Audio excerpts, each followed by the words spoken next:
We don't get to violate people's constitutional rights because somebody in our chain of command tells us otherwise. It's not how. A Port of Seattle police officer is standing his ground, and it could cost him his job. He refuses to take down the video he posted, urging other officers to ignore the enforcement of stay-at-home restrictions. To be clear, no one in Washington has been arrested or cited for not obeying stay-at-home restrictions. Today, that officer talked exclusively to KOMO's Jonathan Cho, who has tonight's Operation Crime and Justice report. I'm just simply asking people to look inside of themselves and do what they're comfortable with. Port of Seattle police officer Greg Anderson says he has no regrets. In fact, he's doubling down on the message. I don't want to see the citizens get pushed to a point where they feel like we have to defend our constitutional rights against the government. After weeks of watching police officers across the nation arrest or fine people for violating stay-at-home orders, Anderson says he's had enough. And even though I wasn't personally being asked to do that stuff was starting to bother me. I'm speaking to my peers. Sitting inside his patrol car, he took to Instagram last week and posted this nearly 9-minute video. I'm seeing people arrested or cited for going to church. I don't know what crime people are committing by doing nails in their own house. It touched a nerve and went viral. We need to start looking at ourselves as officers and thinking, is what I'm doing right? Even though enforcement hasn't really happened in Washington, Anderson says if it does, he's urging his fellow officers to refuse enforcement of stay-at-home orders. And that got the attention of his chief. I don't have a bad thing to say about the Port of Seattle. No one with the agency would answer our questions or give us more details, but sent us a statement saying the officer is currently on paid administrative leave pending investigation. The port does not comment on pending personnel matters. Anderson says he's being accused of insubordination because he's refusing to take down the video. Do you believe Governor Inslee is doing anything right to keep people safe in Washington state? No, I'm not. Like I said before, I'm just going to let my message speak for itself. While Anderson has his critics, he says surprisingly, most of his supporters are fellow officers. I've been getting contacted by police officers all over the country saying thank you. For now, he's focusing on other ventures like his jiu-jitsu academy and considering a career with other law enforcement agencies, just in case. Some of them are recruiting, like, hey, my chief or my sheriff says you have a job here, so we'll see how it all shakes out. You know, as a police officer, I'm compelled to make this video. I've been in law enforcement for 10 years, and I'm speaking to my peers, other fellow officers, people in any kind of law enforcement position. I've seen officers nationwide enforcing tyrannical orders against the people, and I'm hoping it's the minority of officers, but I'm not sure anymore, because every time I turn on the television, every time I look to the internet, I'm seeing people arrested or cited for going to church, for traveling on the roadways, for going surfing, opening their businesses, going to the park with their families, or doing nails out of their own house, using their own house as a place of business, and having undercover agents go there and arrest them and charge them with what? With a crime?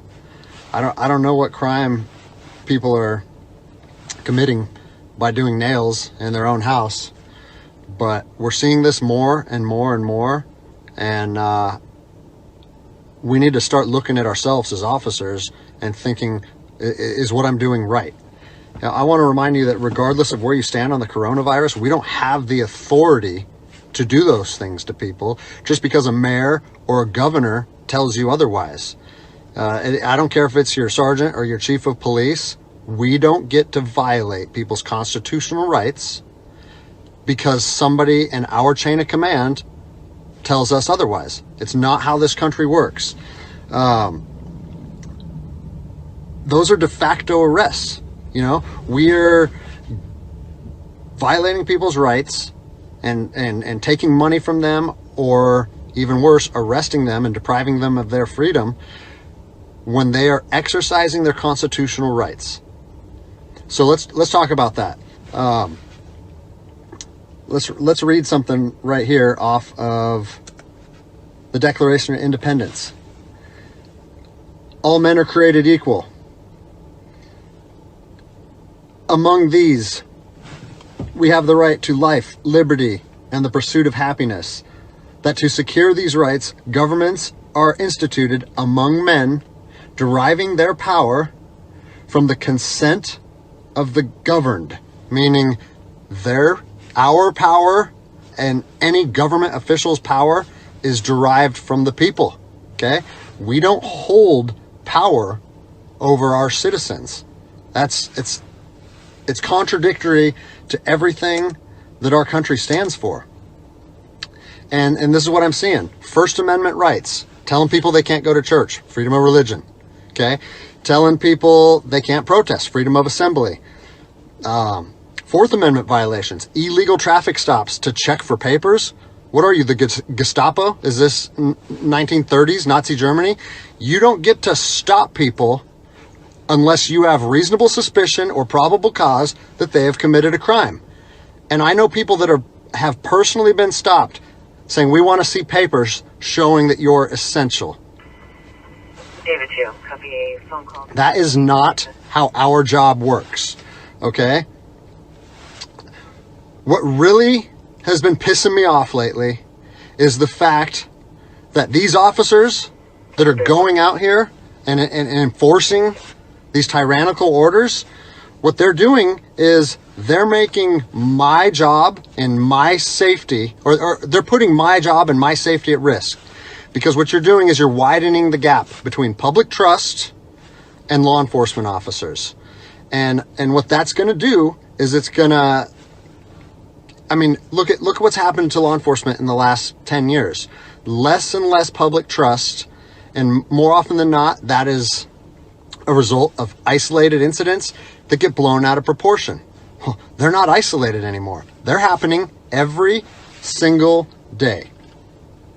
And the thing that I want you guys to realize is that our power that we hold as law enforcement officers is nothing more than a facade. It's a badge and a gun. And people, you don't realize, if you haven't lived in anarchy, if you haven't seen combat, things can be stripped from people in a heartbeat. And that's what I'm afraid of. I'm afraid that these actions are going to wake a sleeping giant, i.e. the American people. Okay? They are going to be put in a position where they won't have their rights trampled anymore. And us as law enforcement officers, we'll have our ability to enforce the law stripped from us in about 10 minutes. Okay?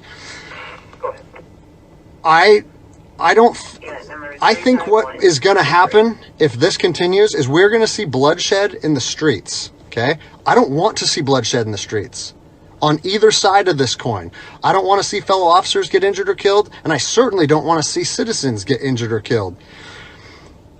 And I promise you, most of you out there doing these tyrannical acts against our citizens, you're not ready for combat. You're not mentally or physically ready for combat in the first place. I promise you, you don't want to go through that, and I hope I never have to go through that again.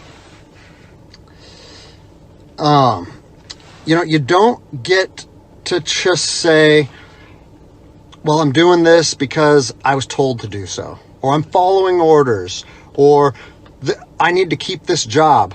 Guess what? I need to keep this job more than anybody. I have 3 young children. I have 2 houses. Like, I have the same sob story that the rest of you guys have.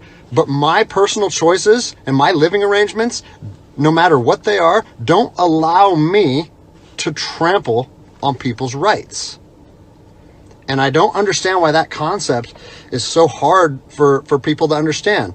Listen, you need to stand up for what's right. You need to, if you're part of a department or an agency that is asking people or asking their officers or their deputies to impose on people's rights and infringe on their freedoms, you need to step up and say, no, that's not me. That's not what I signed up for, and that's going against my oath. And if that costs you your job, so be it. At least you'll be able to look at yourself in the mirror at night. I've already expressed this to my department. And luckily for me, I come from a department that I feel like my chain of command shares my view, but I don't care what department you're part of or what your chain of command thinks. You don't get to trample on people's liberty. And so, you know, as a special operations veteran, I've fought on the streets of Iraq for under the US government's guise of freedom. And I'm telling you what, the American people are going to be, you are going to wake a sleeping giant, and they are going to fight 10 times harder for their freedom on their soil than anything you've ever seen before. And if that's something you're willing to face, then keep trampling on people's rights. But I promise you, the American spirit of defiance is going to rise again, and it's going to be a big problem for our country. So I'll leave you with this, something that I learned as an E-nothing in the Army. No matter what situation you're put in, if you look inside yourself and ask yourself one question, am I doing the right thing? You ask yourself that, you know the answer. And no amount of money or no order or law or anything should be able to make you go against doing the right thing. So I'm imploring officers to look inside themselves and ask themselves, is this what I want to be doing to my citizens? And I think the answer is clear. And if we all stand up together, guess what? It'll be a non-issue, no factor, because people and law enforcement will be united like we should be.